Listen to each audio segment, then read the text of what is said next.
సుందర శబ్దానికి అర్థం చెప్పుకుంటే ఇందులో మంత్రం ఉందంటున్నాడు ఈ చెప్పిన కవి. అంటే సుందరకాండలో మంత్ర విశేషములు ఎన్నో ఉన్నాయి. అసలు రామాయణం అంతా మంత్ర విశేషమే. అందుకే రామాయణంలో ఏ కాండ చదివితే ఏ ఫలితమో కూడాను తర్వాత గ్రంథాలు తెలియజేశాయి.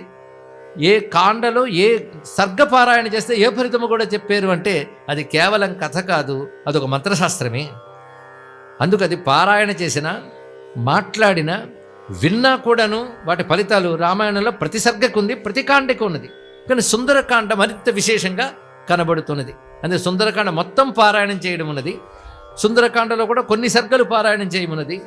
పైగా పారాయణ విధానాల్లో 1 రోజుకు పారాయణ చేయడం, 5 రోజుల్లో పారాయణ చేయడం, సప్తసర్గ పారాయణం మరొక విధానం, ఇలా రకరకాల చెప్తారు. 68 సర్గల సుందరకాండ పారాయణం వచ్చేటప్పటికల్లా.